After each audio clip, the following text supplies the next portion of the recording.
Good morning and welcome back into JumpStart Sports. I'm Steven Shoemaker, still here, still breathing, doing my thing with my co-host Jason Kopp. Jason, how we feeling over there, buddy? I'm feeling fantastic. Yeah, Gonna why stay in is my that? seat. Gonna stay in my seat. I'm not No social falling media. out. I'm not gonna be hacked on social media. Oh boy, shot right to the dagger. So just So, to kind of touch on what Jason just said, to make a long story short, uh-huh. when you're a young kid, you're taught by your mom or dad not to take candy from strangers, and in a way, that's kind of what I did over social media, and I got hacked. Hmm. Um, so if anyone's reaching out to you through my Instagram, it's not me trying to get the problem resolved, but we live in a cruel world where people just try to scam you, and they don't like being too nice. And Yeah. They don't want to give you that candy. everyone knew I was a little bit slow, but this is my Uh-huh. top of them all. Yeah. But What's interesting about that whole thing is the video of you actually saying the words. It's so yeah, weird. Usually it's just the actual words, but there was some audio in there. yeah. Well, that's how How'd they that get happen? you. They were pretty smart about it. I don't want to get too into it. When I think about it, I shed a tear. So let's leave the past in the past and look forward. Try to learn from our mistakes, and let's just talk some sports and do what I do best. Let's not focus on what I'm not very good at, because that's pretty Social skills? self-explanatory. Oh. But let's talk a little bit NBA, Jay. Um, right after the All-Star break, and Steph Curry's unbelievable performance in that game. Mm-hmm. Um, we're getting to the second half of the season. Do you have any early predictions in terms of just the second half of the season, and what you think might play out before the playoffs come? That's a good question. I just think that I really like that the Cavs are making a run for it. I think that's pretty cool. They've been so cohesive as a unit this year. So that's like from the East. I feel like the top is pretty much the top. The Celtics kind of surprised me also that they're playing as well as they are. But Jaylen Brown is so good. That's why he wasn't ever included in any trade talks or anything. On the West side, West Side. uh, uh, yeah, no, I don't know. The West Side, I feel like it's also the only real shock, which we can talk about in a second, but it's the Lakers. You would have thought that, especially, they won in the bubble, which obviously different environment, but they're clearly like, as I said in the very, very beginning of when we started podcasting, they're just a retirement home. Then these guys aren't what they were. It's a bunch of former All-Stars like Russell Westbrook. There's guys like Avery Bradley, who used to be unbelievable for the Celtics, and they're just not what they were. LeBron is getting older. He's still unbelievable for how old he is, which pains me to say. But Yeah, and I like how you say it's a retirement home, but obviously there's a lot more to it than that. I actually watched the game last night on TNT, and the Lakers got absolutely smoked in their own stadium, even though they were the away team, yep. losing to the Clippers by almost 30 points. Mm-hmm. I think it was Reggie Miller who was um, one of the broadcasters, and he was even saying like this team just can't shoot. And they went on a spree where I think it was in the third quarter. They kept it close. They were only down by like 3 at half, and they kept it a close game. And the Clippers went on like a 20-0 run. And it was just embarrassing. Like LeBron, when he's like not on the top of his game, he has to rely on other people. Even when he did it, several years ago when he led the Cavs single-handedly without Kyrie and Kevin Love to the finals.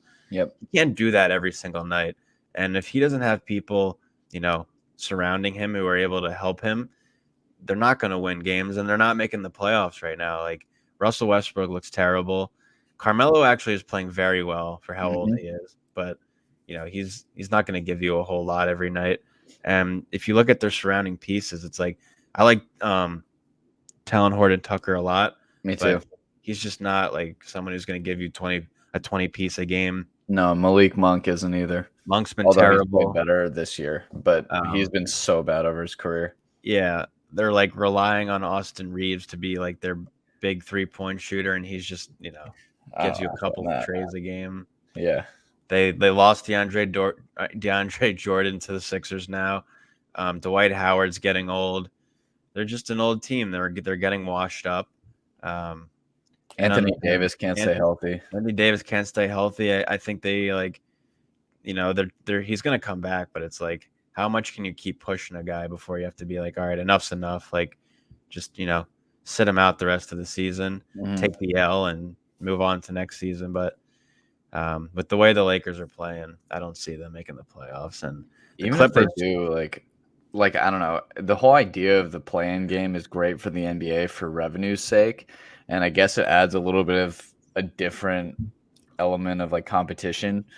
But ultimately, the play-in game is so stupid because I agree. those teams are going to be exhausted by the time they actually get into a real series, and then it's also like, I think you and I have talked about this before, but it's like, what if you're the 7th seed and you're like 15? It's like not realistic, but like, what if you're like 15 games above the 8th seed, and the 8th seed just out or not the? I mean, what I'm trying to say is the 9th seed. If you're the 9th seed and you're in the 8th seed and you're like 15 games above the 9th seed, and for that playing game, it's just a 1-game sudden death, and they underperform and lose. It's like, it's not fair, but I do get the, like you said, the revenue thing and the competitiveness of it brings a new thing to the NBA, but not a big fan of it. And the Clippers are looking really good.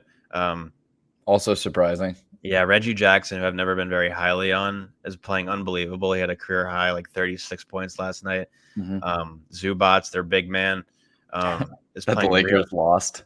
Yeah, he's playing really well. And Markieff Morris is really stepping up, and they're just playing great team ball.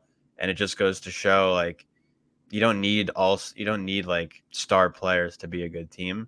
It obviously helps, but with the way the Clippers are looking, and with the potential return of Paul George and Kawhi Leonard, could be interesting to see if them make some noise come. Is Kawhi are we sure that Kawhi is gonna be back this year? I've heard like mixed rumors about it, because I've heard that he's done for the year, but then I've heard that with his rehab, it's possible he could be back for the playoffs. Most likely not, but don't be surprised if he tries to play. It's also kind of just like thinking about West teams, the Pelicans with Zion. This is kind of a little off script, but I don't know. That whole situation is so wild to me. Like, now that he's like apparently started to, I don't know, that his foot's looking better again, but for a long time that they also didn't have anything coming out of his camp. He's away from the team. We've talked about Zion a little bit, but do you think do you think that the Pelicans are really going to consider maybe moving on from him, because they kind of just, I don't know, they do whatever he wants, really. Like, they've let him be pretty much alone in his rehab process, and he's been away from the team. They don't really communicate with the team. Him and his family, they've outwardly said that they don't want to be with the Pelicans, probably because he wants to be with the Knicks. Yeah. Before I get a touch on that, I just wanted to correct myself from earlier. I said Markieff Morris on the Clippers, but it's Marcus Morris. Markieff's on the Heat. Twins are hard to tell. Yeah, it's hard to tell twins apart. God damn it, they're handsome too. But they got it all.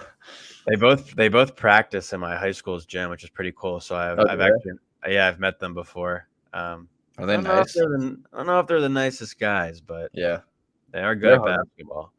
Yeah, I mean, Marcus Morris had one good year for the Knicks. They both were so good on the Suns. I loved when they were both there. But that was back when Goran Dragic was an all-star. Yeah. But back to your Zion point. We talked about that before, and I don't know. It's like I could see him playing this year, but I could also see sort of like a Simmons situation in a way, where he just kind of shuts himself down for the year, and the Pelicans might be like, all right, if you're not going to play for us, we don't want you, and then they trade him away, which could very possibly happen. But the Pelicans aren't a bad team with getting McCollum now and Brandon Ingram. Ingram is so good. Yeah. They could make a run And for the playoffs. Valanciunas. Valanciunas is such an underrated center. Everywhere He he's is. been so good. Yeah. Um, they could make a run for the playoffs too and sneak away into that playing game. But Mhm. having Zion would definitely help too. Like no matter what team that man plays for, as long as he could stay healthy, he's just such a big presence and he's so hard to guard because he's just such a big body down Yeah. low. It'll be, I think, pretty dependent on if he's in shape or not, too. Yeah, he's got to get in shape. He's got to cut down on the Mountain Dews. And Yeah, that commercial, he did not look good. He's been having too much Mountain Dew and playing video games. The dream. so the next thing I wanted to touch on, Jay, which has been kind of on my mind lately when it comes to the NBA, is do we think the league has become too soft? And when I say that, I mean I feel like most games I watch, I just become increasingly frustrated with the referees just missing easy calls, making calls that, shouldn't have been called. There have been several incidences recently with players tech getting teed up, getting fined, getting kicked out of Mhm. games. We can get into those, and I'll get into the different players as of recently that have um, been under this you know under like the microscope of these referees, and the referees like just like watching them like hawks, and people Yeah, complaining. As we know, LeBron's probably one of the biggest complainers out there. But 100%. do you think this league compared, obviously it's changed, like if you watched the MJ documentary, Mhm. The Last Dance, you could see like people are getting bullied, people are getting thrown to the ground, and there's no calls sometimes, or Oh, yeah. it's just like, I mean, what do you don't you think? remember the days of, like, Richard Hamilton with, Ben Wallace and, Rasheed Wallace and on the Pistons? Like, that was a team that people didn't wanna go there because they knew that they were gonna get their asses whooped. Like, not and I mean physically, because they were some big boys that they were gonna beat you up if you go into the Yeah, paint. I mean, So, if you saw the different Malice game. in the Palace documentary too, it really touches on that as well. That um one I have not seen. yeah, they pretty much ended Reggie Miller's career. um But yeah, it's just, what do you think this league's like become too soft over the years? Do you think there's anything that could like fix it? I mean, it's kind of funny because I feel like that they've actually tried to fix it before. Like that's Harden was known for like this is just a fact. This isn't like an anti-Sixer thing before you get your panties in a twist. This is like Harden used to study the rule book and then figure out where the loopholes were so that way when he was driving into the hole, he would whatever like initiate contact in some way. Also, Dwayne Wade did the same thing for years, right? DeRozan did the same thing for years. Like they would do the little pump fake and then like just flail, right? Yeah, That was like a very like staple of Dwayne Wade's career. Albeit that he's a Hall of Famer, but that was part of his career. So I think that they've made strides to make sure that that doesn't happen anymore. Trae Young does the same thing. Now that I'm thinking about it, um, but they tried to not call as many fouls. But then like these guys just find other ways to do it. Like I just feel like it's a pretty soft league in general, refs or players. Like the players are just as soft as the refs because the players are complaining every single play that they don't get a foul called. Look at Julius Randle, who like always is squinting because he never gets foul called, and he goes like, "What? That doesn't help anyone." And yeah, then it's just a detriment to the team because all he's doing is like trying to do the Dwayne Wade of old, and then doesn't get a foul call because he's too strong or whatever their reasoning was, and then Knicks lose again and again and again. it's a common theme as of late. But That is I true. th- I think it depends on the situation too, because like with the Knicks Sixers game the other day, the if you saw the one Embiid play where he made that like fadeaway jumper, and he might have got him bumped. I don't really remember, but he just like flipped out that he didn't get a call. Oh Um, yeah, and he got teed up. and he's just so big. Like you could call a foul on him every single time, and like in the heat of the moment, the refs might have missed it. They might have just missed it, or it's just like a tough Mhm. call, and you can't review everything unless it's challenged or under 2 minutes.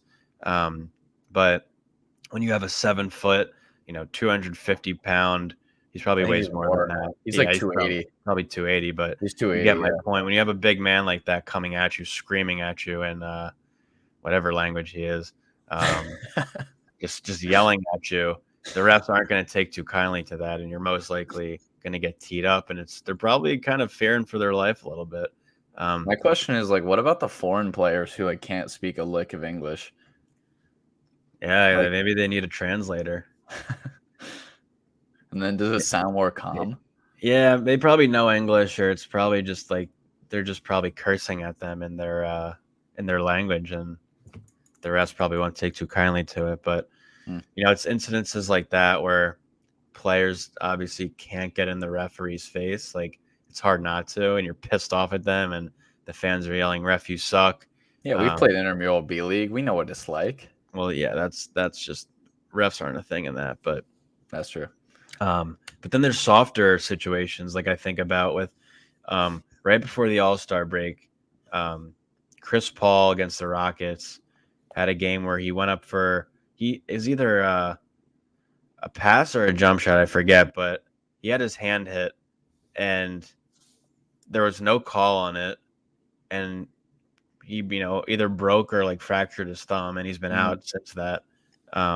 He played in the All-Star game for a little bit, but he's been out since that injury, and he complains to the ref, obviously, like look at my thumb, like you missed such like an easy call. So he gets teed up for it, and then I'll put the video on here, but it was just so interesting because he goes up to the ref to complain, and it looked like the ref kind of bumped him a little bit, but maybe they just bumped each other. I remember this. Yeah, and then he gets kicked out. Yeah. He gets kicked out of the game for it. Technical foul.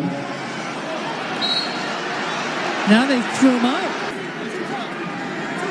and got the tee here, but now he's walking away.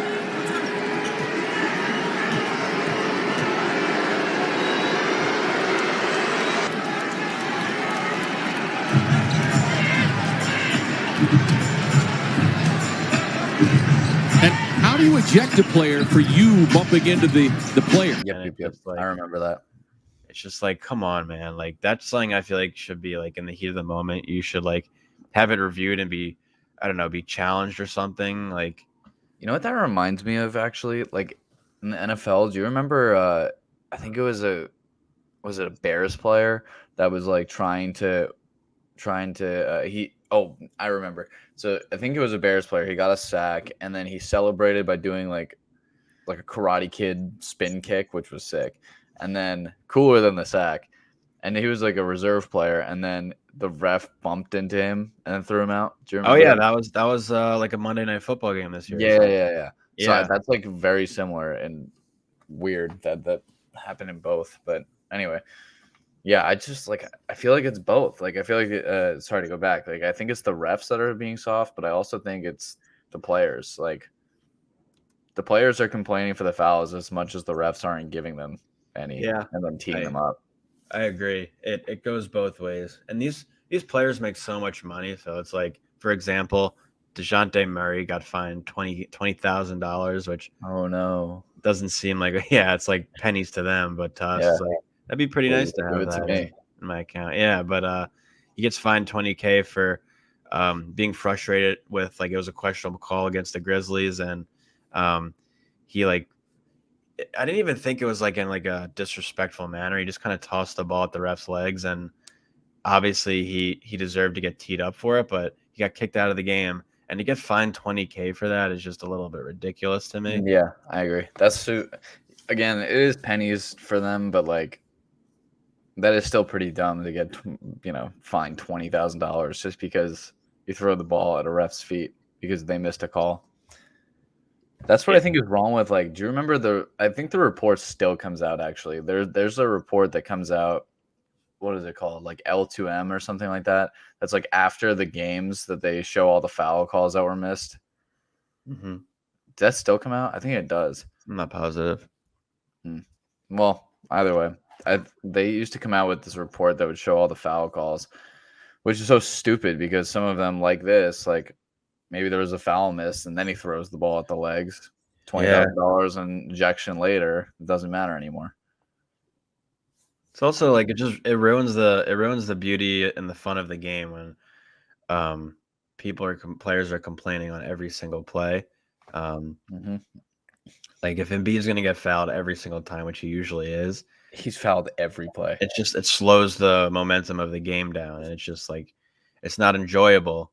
So it's like let them play, but at the same time, if there's like a big foul that's missed, I'm going to be screaming, and it's like how do you miss that? And brings like a similar comparison to the NFL of like it would make the game even slower, so they can't do this. But it's like they give them that one challenge, but if they lose it, so it is similar to football in a way, but it's like if something's missed and it's pretty like clear, coaches should be able to bring it up to the ref and be like, you got to review that. Like that was just blatantly missed. But at the same time, the coaches and refs have to be able to play along a little bit and be like, come on, we're here to play basketball. We can't be complaining about everything.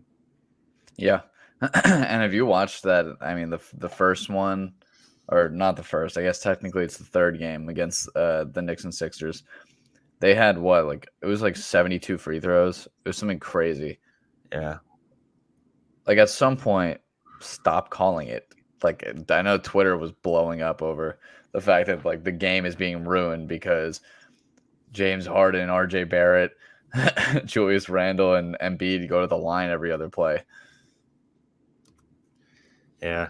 Well, I don't know what can really be done to fix it, but maybe it's just the new norm we have to just get used to. Players. You see the Kevin Porter Jr. one? That was also, I think, before the All-Star break. That he also ran into a ref. That one maybe was a little more intentional.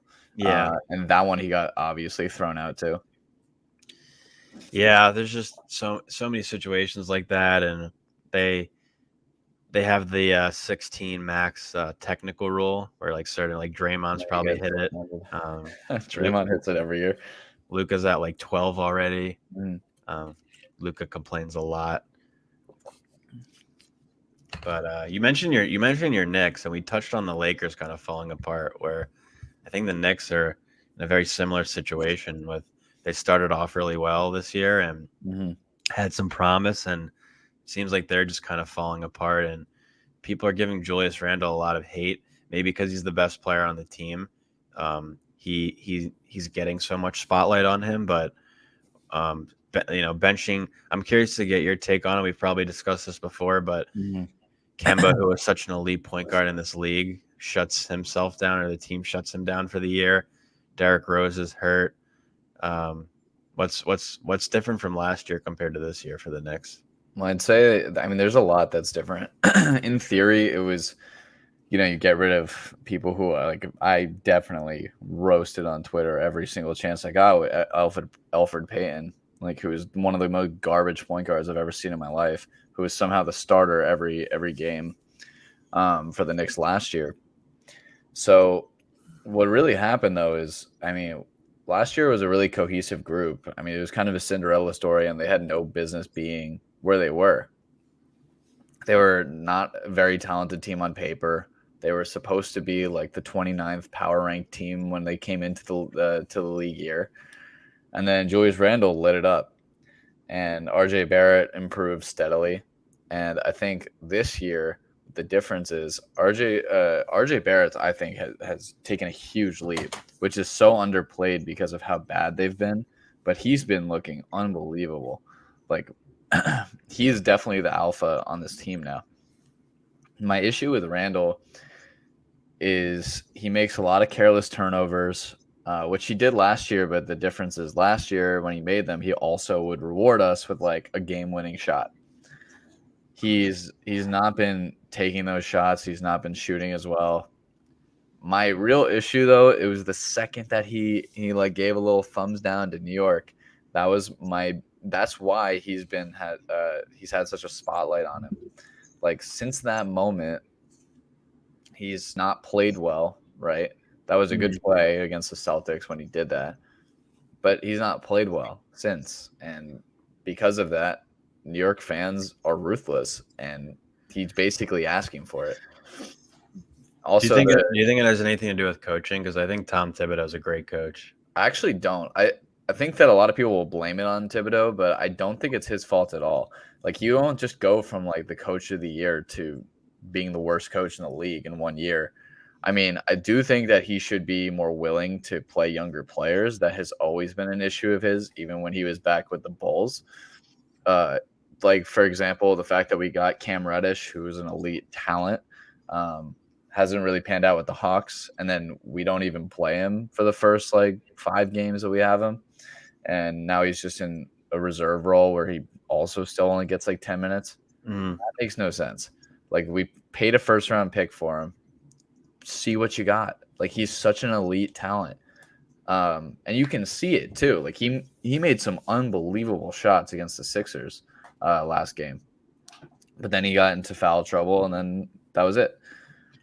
Yeah, I think you could say this about most teams. I was talking to one of my boys about this, who's a big Knicks fan as well, how similar to like a Kemba type player in his prime, the Knicks just, I feel like that's what the Knicks are missing, is just a playmaker, somebody who can just make plays happen, and it takes a lot of the load off of Julius and RJ.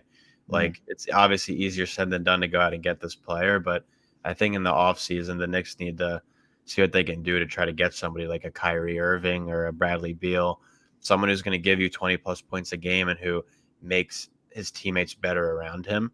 I think that's something the Knicks are missing right now. I still think Julius is a great player. I don't think people should, be giving him the cold shoulder so much and saying they should get rid of him. I think he did it to himself. The Knicks. I wouldn't have thought that. I wouldn't have thought that Julius Randle was that much of an issue if he would just stop bringing up the ball. But oh god, this also pisses me off. Why is Alec Burks bringing up the ball? The dude has the loosest handles, and I really mean the loosest. Like, if you watch him play, if you watch him bring up the ball, he's just like really loose when he's dribbling the ball. And he gets stolen. Like, he's not a point guard. I don't understand why they're refusing to play their rookie, Miles McBride, who's lit it up in the G League, which albeit is different. But see what you got.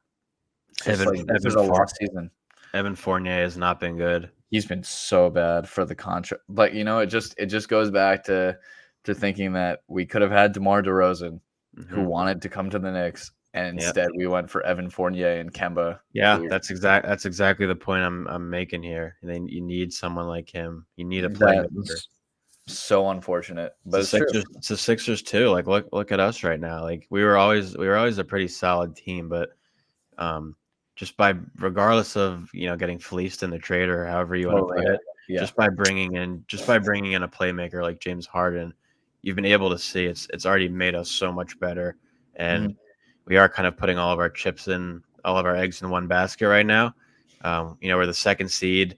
My thing is just like, no matter how good we are, we just can't get our feet out of the second round of the playoffs.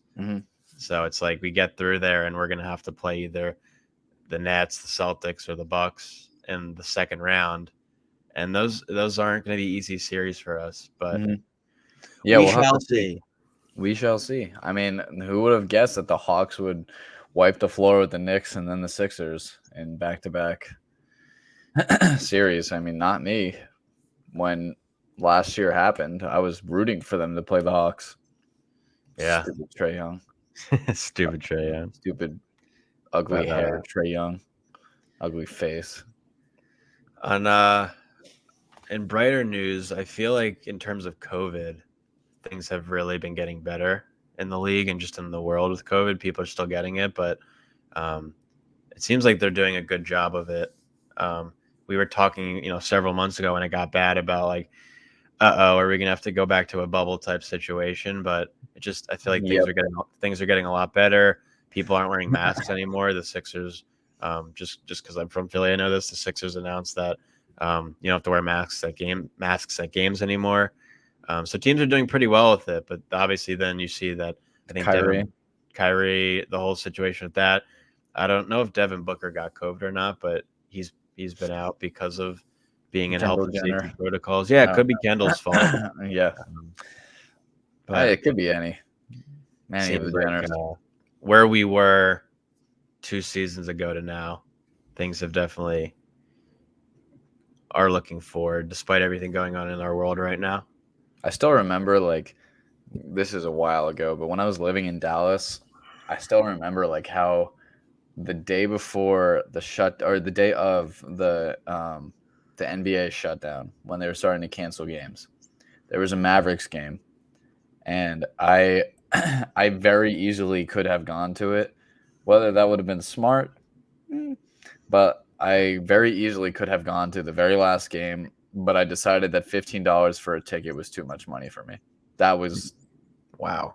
yeah. Wow, Right.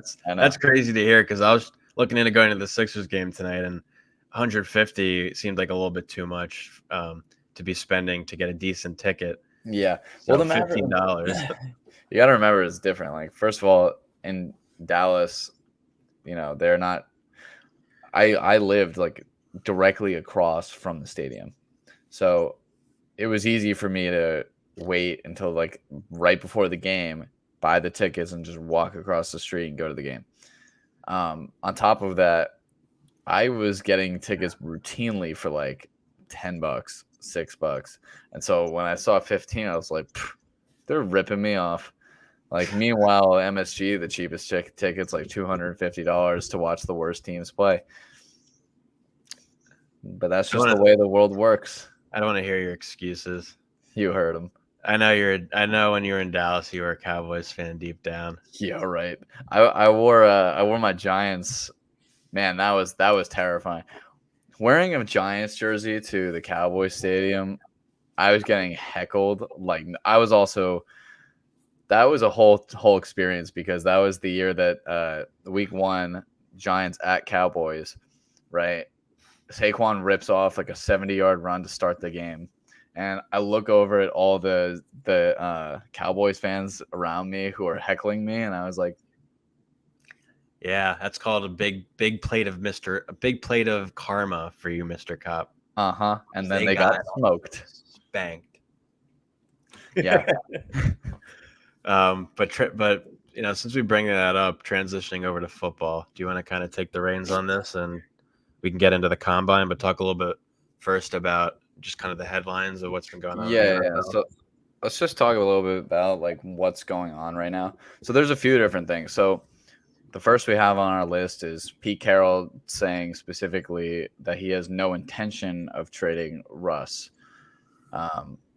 Which I guess Pete Carroll's job is still safe as well. Yeah, Pete Carroll's job is definitely safe. But like, what do you make of?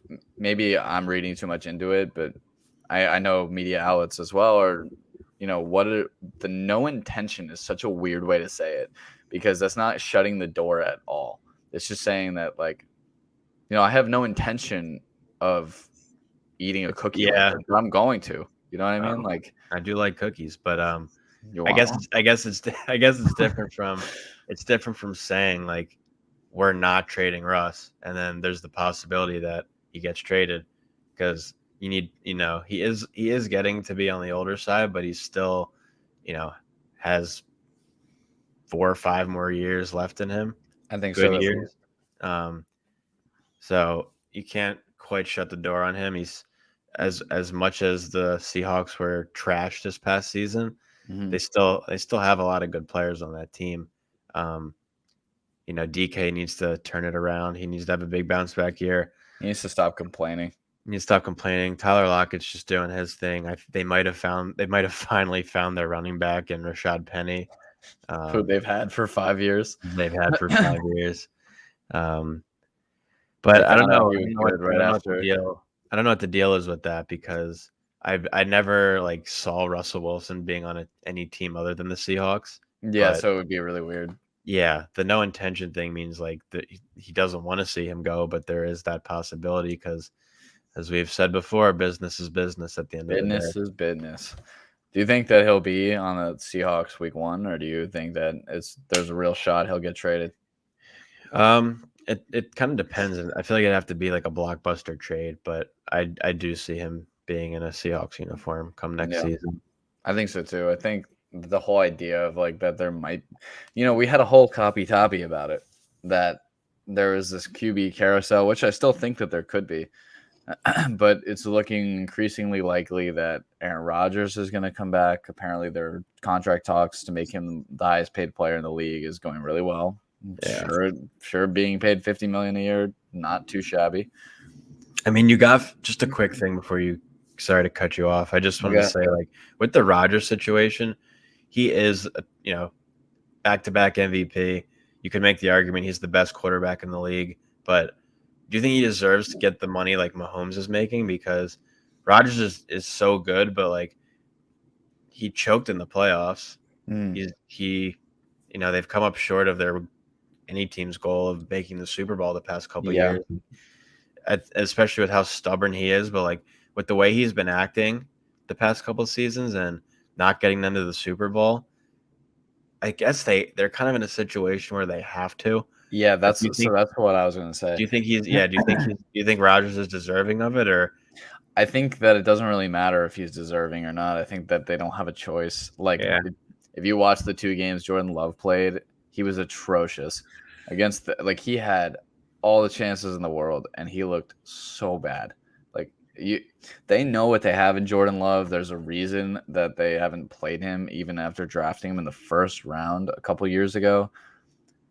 If I'm the Packers, I pay Aaron Rodgers his money. I trade Jordan Love for whatever value I can get, similar to like what the Cardinals had to do with Josh Rosen, and then cut my losses. Like the Cardinals got a 2nd-round pick for Josh Rosen, and then he still sucked. And Jordan Love probably won't even get a 2nd-round pick at this point. So, I mean, for a QB needy team like, say, the Saints, a team like that, maybe the Texans would take a shot on him. I don't know. I mean, they clearly like Davis Mills, but maybe there's a shot. The Steelers, who have no one. I don't know. You got to double down. Like, he's a back-to-back MVP. He might only be in the league 2 more years, maybe 1. But for those 2 years, he'll give you elite production and give you your best chance to win. So I think they have to pay him. Yeah. It'll be interesting how they get around Devontae Adams and his price tag. That's what I'm really curious about. Yeah, that'll be interesting to see. And, I always bring this up because I just think one of the most important positions in football is the backup quarterback. And there's just so many teams that don't have that. We talk about the Seahawks and look at when Russ got hurt. Geno Smith, like they didn't have that, so they went downhill. The Giants. If the Giants, like if Aaron Rodgers got hurt, Jordan Love or whoever that is, that team's going downhill.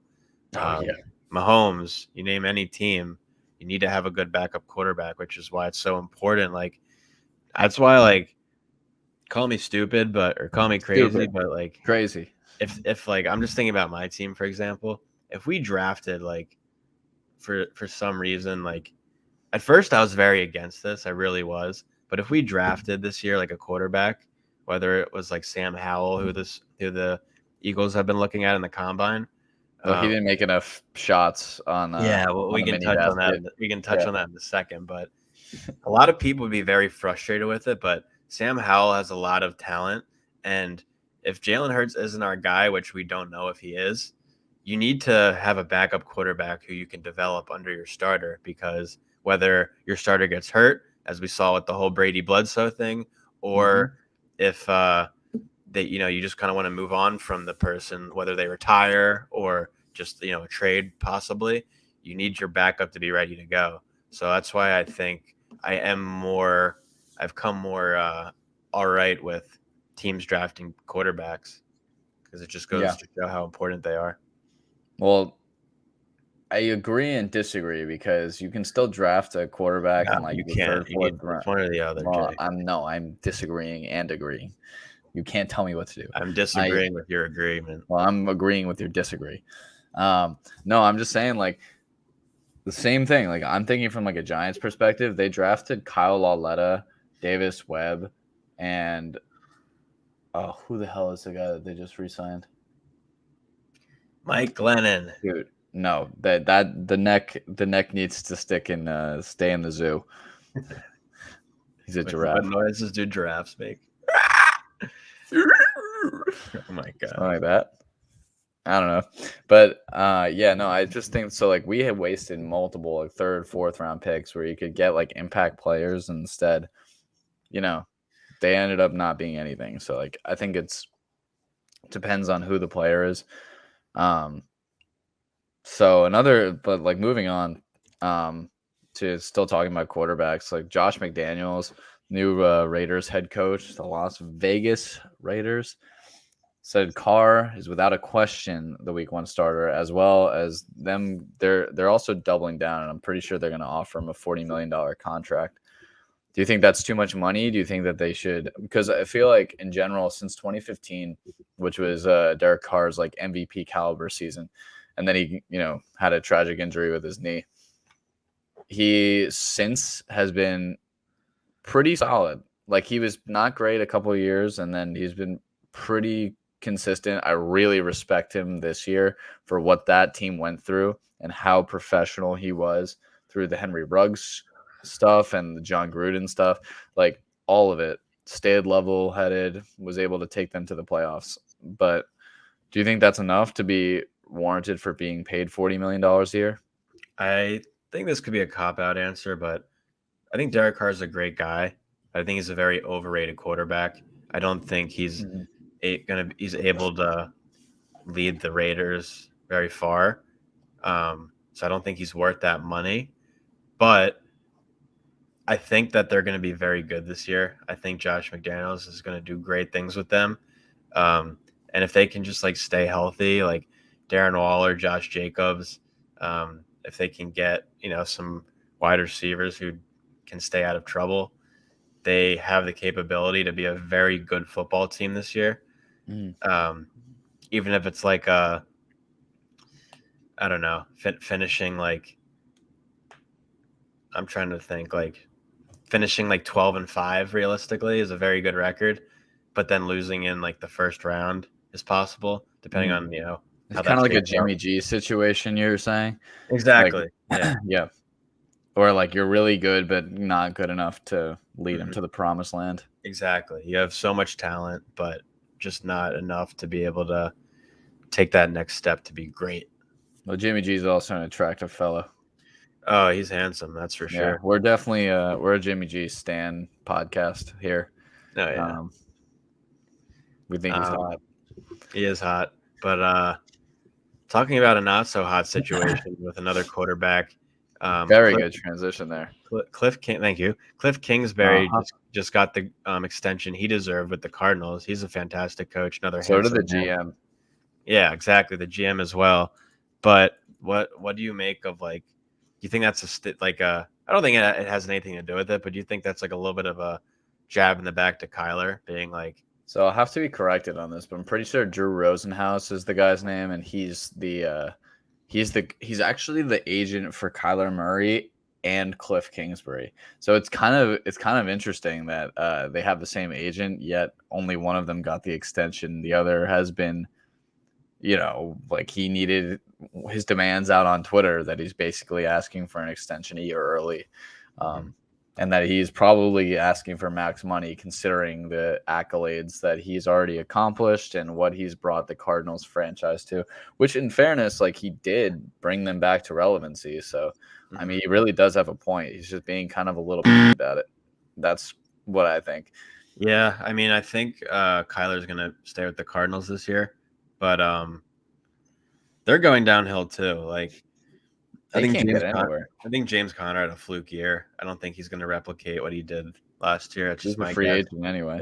If Hopkins can't stay healthy, I don't see, like, the Cardinals have a very good defense, but I don't see them being very good. And if they lose Kyler, it's just going to be even worse for them. Mm-hmm. Yeah, it's just so funny because you look at like Kyler's situation as opposed to like Lamar Jackson, who hasn't really made any headway at all in his contract discussions. Nice transition, Jay. Thanks, man. It's just kind of funny. Like Lamar is his own agent, and he's just like, "We'll take this thing slow, like whatever." And he is actually up for the contract extension. You think he deserves one? Oh yeah, he also completely. I mean, the Ravens were like, they were good, but they were completely led by the defense. And Joe Flacco, I mean, maybe controversial opinion, I think is complete dog. I don't understand. He had one good year ever, and he'll probably make the Hall of Fame still because of that. I think he's crap. So I don't it was their defense that led them, and now that they have a really good quarterback, plus I think that their system is it was so brilliantly designed, like for his running capabilities. I mean, he won an MVP, right? Like Kyler didn't win anything like that. I don't know. I think he's totally deserving of it. Yeah, this year didn't really quite give that justice, but I think he was just hurt a lot of the year. He had a bone bruise or something like that. Like, I think that this year was kind of every other year that he's ever played, he's one of the most quarterbacks in the NFL. So I feel like it's hard to count against him. And it's you have to give him credit because he doesn't have a whole lot of weapons around him. I mean, Mark Andrews is really his only guy. Like, they don't have a running back per se. If Dobbins, J.K. Dobbins was hurt, yeah, he's got to stay healthy. And I think if they had a star receiver, it could make Hollywood Brown a lot better. Yeah, and they used a first-round pick on Rashad Bateman last year, which didn't go as planned. He wasn't as great as we thought, out of Minnesota. But, I think that one's kind of like a wait and see. And you know what else is a wait and see? Is Tom Brady and his retirement or non-retirement. Because the media can't get enough of the fact that no one knows if he's friggin' retired. Like, what do you make of it? Because I think it's so stupid. I think it's just publicity. I think he's retired. I don't think it's impossible that he could come out of retirement. I just don't think it would be this season. I think he probably is going to take a year just to rest his body, spend time with his family, and then if he's really bored out of his mind and wants to come back, it's possible. That man could be 60 years old in a wheelchair and could still throw dimes down the field, probably 100%. But yeah, well, I think people just need to give it a rest. It's obviously the Bucs need to go out and find a quarterback in the meantime. I think Deshaun Watson, he'll probably get suspended, but that could be a great option for them. I wonder what happens with him, because I just read a report this morning that a lot of teams still aren't willing to touch him just because of the allegations, which just because of the allegations is really the wrong way to say that. That's very much an understandable thing. Yeah. And he'll, but again, objectively, the NFL is a terrible place and he'll play again. So I don't know. We shall see. Are you ready? Are you ready? Jay, give us another copy. What do you think? All right, let's give you a little bit of a copy toppy this Friday morning. It's March 4th. We're feeling good. Thanks. Looking good sometimes. This will be a copy toppy. And this week's copy toppy, we're going to talk about the combine. The reason we're talking about the combine is because it's currently happening. Yesterday, we saw the tight ends go first, followed by the quarterbacks and receivers. So I don't know if you really had a chance to watch any of it, but it's kind of fun to watch the underwear Olympics and see usually stuff like the 40 ultimately doesn't matter. But it was fun to watch something that was really cool, which was 9 receivers run, which is, I think, the most in NFL history. 9 receivers ran of 4.39 40 or faster. And it's the first time, I think, in a very long time, just speaking of the draft, this is the first time in a long time the NFL draft doesn't have a solidified position at any, there's no hierarchy at any position. Also, just going off of that quickly, I feel like maybe since you guys got Saquon, so what was that, 2018 draft? Yep. Since that draft where there was no no, it was earlier than that. 2016. No, it was our junior year, so it was 2017 or 2018. I believe it was 2018. But since that 2018 draft, I feel like there had that draft did not have a solidified this person's going number 1 overall. Since then, it's been pretty solidified. With we knew Burrow, Trevor. Yeah, this year there really isn't there's nobody knows who's going to go number 1, which is cool. I've looked at so many different mock drafts, and it's like you got Hutchinson out of Michigan. Could be an offensive lineman who goes first. Ike Ekwonu. Yeah. He's so good. And then Evan Neal, who's the mammoth, he's ripped. They showed a picture of him at 6'7", 330. He's big ripped. dude. Yeah. How are you that slim at that big? That's crazy. Yeah, I don't know what the Jags are gonna do, but I think they're gonna take Neal. That would be my guess, just to help Trevor. But I'm gonna go out on a limb here. I think they're gonna take Icky. I think that he's gonna. That's an icky take. Oh yeah, you're an icky face. Got him. Yeah, no, I just think that he's gonna light up the combine. I really think that. Like Evan Neal's a freak too, but Icky is so good in the run game. Are we gonna fight or? Guess what? Anyway, so I think that he's gonna light it up at the combine, and I think that he's been interviewing so well. There's a really good shot. I feel like the Jaguars take a strong look at him at 1. But it's kind of interesting. Like, when the college season started, you probably knew the name, even if you didn't watch, like Kayvon Thibodeau out of Oregon. Everyone thought he would be the solidified number 1 for being a defensive end. He is a freak athlete. But apparently, the rumors are that he has maybe it wasn't interviewed well, but people are questioning like his drive and like, which obviously really matters because if you're a defensive end, you need to always be driven to be the best. So I don't know. That's a whole interesting thing. And then the QBs are really interesting too, because you have guys like Matt Corral, who fractured his ankle, I believe, in a bowl game. What? Out of USC. No, Corral's out of Ole Miss. Oh, I thought he played for USC. I don't know why I saw that. No, yeah, Corral's out of Ole Miss. Apologies. Howell out of UNC, which may be what you were thinking of. And then Willis, who was in Auburn first and then transferred to Liberty, and Pickett, who's out of Pitt. Pickett, people are knocking his hand size, which was pretty small. It's an 8.5, but like no one gives a shit. But hand size is such a stupid metric because if hand size mattered, Joe Burrow would not have gone to the Super Bowl this year.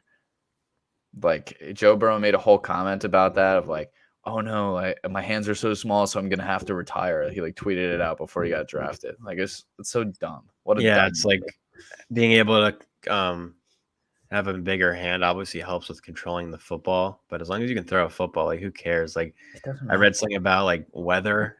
Having a bigger hand helps in weather. I read that too. He played in Pitt. Yeah. Like that is such a stupid argument. Yeah. But anyway, so between all of them, Willis undoubtedly has the highest upside. He's very Lamar Jackson-esque if you watch him play. And he has a cannon of an arm.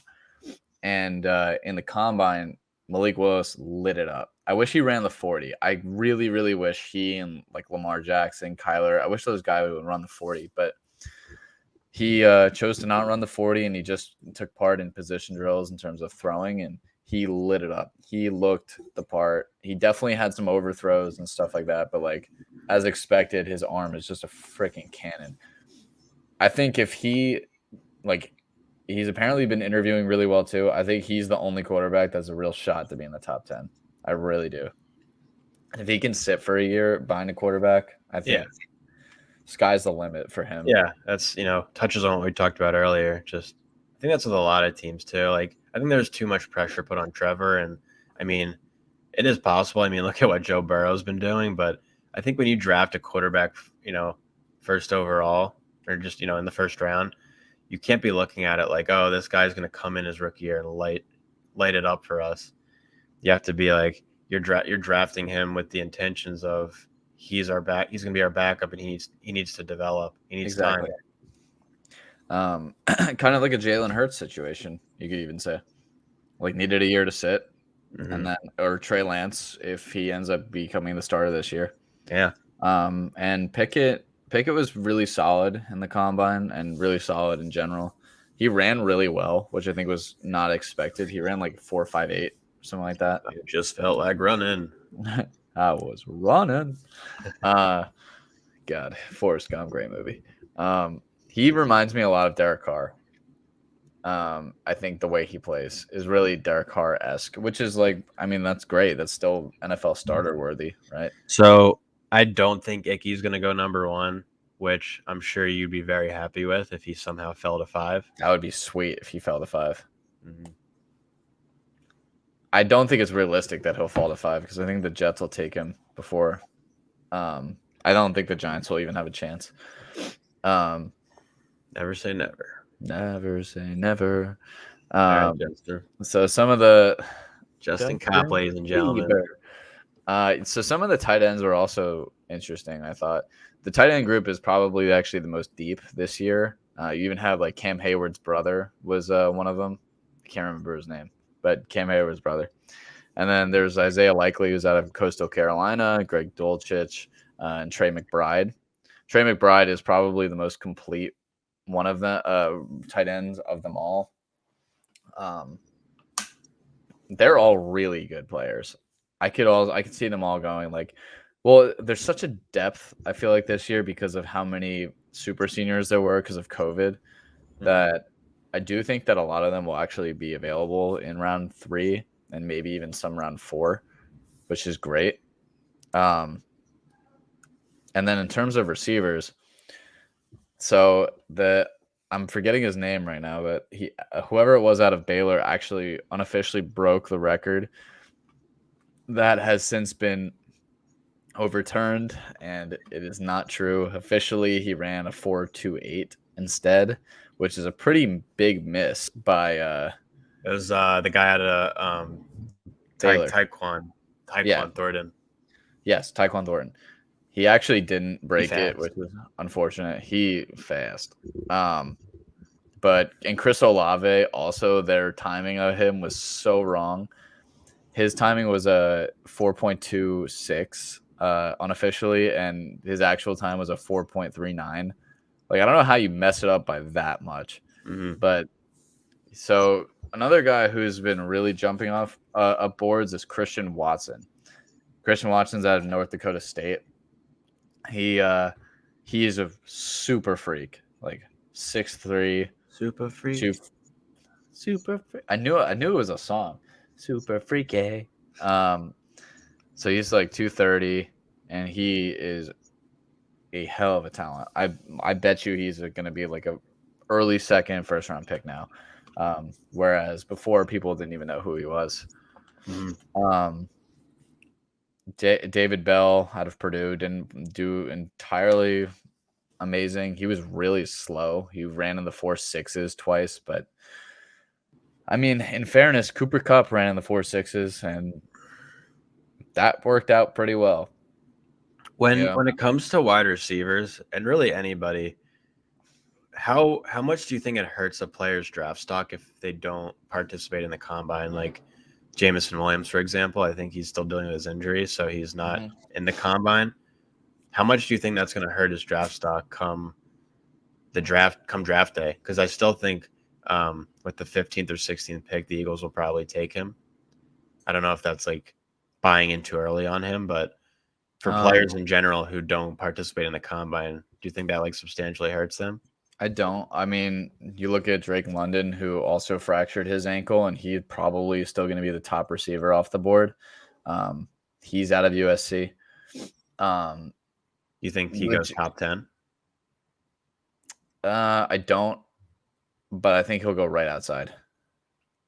I think it'll be like the year with Justin Jefferson and the Henry Ruggs and your favorite Jalen Reagor. They were all drafted in like the teens and the 10s with CeeDee Lamb. I think that he'll probably be in that range also. But he's really talented. If he didn't get hurt, he probably is the best receiver without a doubt this year. Yeah. But I do think that I don't think it matters as much as you may think, just because, I mean, it matters in terms of like, that sucks that there's an injury history, but at the same, and like especially like a Jamison Williams who tore it so like at the end of the year, so he'll not be available for the entirety of the year, or sorry, not the entirety, for probably the first half of the year, which is a huge detriment to like their development. With that said, Jamison Williams, I really can't get a read on. Like Jamison Williams lit it up at Alabama with John Mechie, so obviously he's a super talented receiver. But then when he was at Ohio State, he like didn't do anything behind Chris Olave and Garrett Wilson. So that makes me think, why did he feel the need? Like he couldn't get any targets. So yeah, I could be wrong, but I really think the Eagles are going to take Chris Olave. I just see it happening for some reason. Maybe Chris Olave is super talented, so yeah, I could definitely see it. You know who's really interesting is probably one of my favorites, and in the dynasty fantasy football world, he's wide receiver 1 everywhere, is Treylon Burks out of Arkansas. Well, that dude is a freak. Since you have like in our dynasty league, you have every draft pick possible. You're more than welcome to him. Thank you. Yeah, I have 1, 2, 3, 6, and then yeah, we'll see. We shall see. The thing, we can talk a little. We're gonna hopefully have a couple guests on for next episode. But what's kind of interesting with dynasty fantasy football is like the closer and closer you get with like combine stuff and closer you get to the draft, the higher that each draft pick is worth. That was why like last year, for example, I traded back like probably 14 times. Because you could just continue to get so much value for them. That's like when their value's at their peak. Mm-hmm. Would it have been nice to get, some of those guys this year? Probably. Like a Jalen Waddle? Probably. But, it happens. So moving on in terms of mock drafts, we touched on it like for a minute. So let's just give our predictions for our teams and then wrap this baby up. You got it. You have the floor, Mr. Cop. Thank you, Mr. Shoemaker. So Giants have picked number 5 and number 7. Basically, they were not good last year. And in pick 5, I wrote it down here. I really don't think it's going to happen with Icky. I really, really doubt it. I really believe that Kayvon Thibodeau is actually going to fall, and I think that they'll take him. Any relation to Tom? Unfortunately, no. He's out of Oregon, correct? Tom Thibodeau is way more athletic. Yes, he is out of Oregon. And then at number 7, I went Sauce Gardner out of where's he out of? Cincinnati. Saucy. And he's pretty solid. Yeah, Ahmad Sauce Gardner. He's probably the best corner, him or Derek Stingley in this draft. He would be a really perfect fit for Wink Martindale's system, who's the old Ravens DC and now the current Giants DC. Because a lot of what they like to do is run man on man and then they blitz in different creative packages as well. So I think there's a real good shot that could happen, or they'll take a corner like him, because they have a Dory Jackson who is a very good corner for man on man. I don't know if they'll keep James Bradbury. Maybe he'll take he's going to have to take a huge hit of how much he's going to be making. So I don't know if he'll take it. I do think that as a Giants fan, it will be very bad if they don't take an O-lineman. Mm-hmm. The fans will go nuts. And unfortunately, I really doubt that Evan Neal is going to be there. I don't think Icky will be there. And there's a shot that Thibodeau is not there. And then what? Like, I don't know what they do. Like, Tyler Linderbaum is probably the best prospect that many have ever seen at center, but you don't take a center in the top 5. You don't take a center in the top 10. Like, never happened. And having 2 top 10 picks is a once in a lifetime thing, unless you continue to stink, which is very possible for the Giants, but you definitely need to capitalize on those picks. What do you think about the Eagles? Well, I think the Eagles need offensive line help. They need linebacker help. and they need offensive weapons. So another receiver would help. So we have the 15, 16, and 19th pick. So it's nice to have 3 picks. Thank you, Carson Wentz. But I think, yeah, it's going to be interesting. I with the offensive line help. There's so many good offensive linemen. I really like Charles Cross out of Mississippi State, but I don't think he's going to last there. Yeah, I don't think he's going to last that long either. But if he's probably the best pure pass blocker in this draft. I really don't think he'll be there. I think he's fantastic. So teams would be stupid to pass on him. So it'd be lucky if he fell to us. We need like a wide receiver, like I said, Jameson Williams, Chris Olave. I don't think we would take him, but I like Justin Ross a lot out of Clemson. Oh, I don't think he'll ever go in the first round with the I don't either, but I do like him a lot. I like Jermaine Johnson the second out of FSU. He is dope. Yeah, he was so good at the Senior Bowl.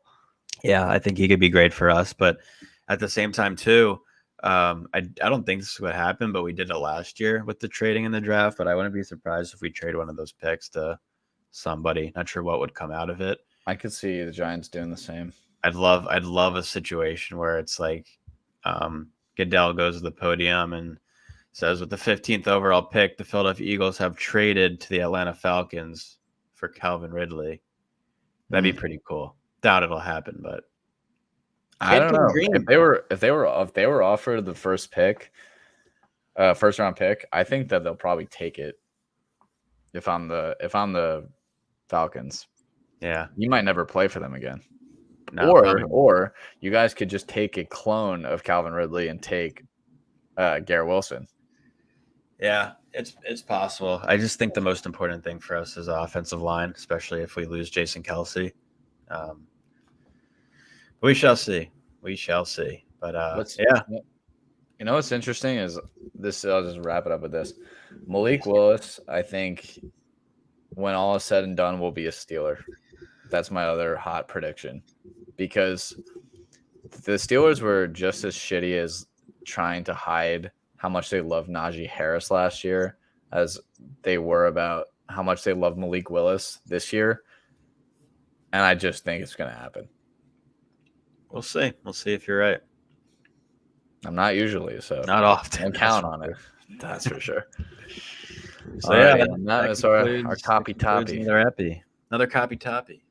Another copy toppy in the books. My friend's in there. Congratulations. It's his first time on his own.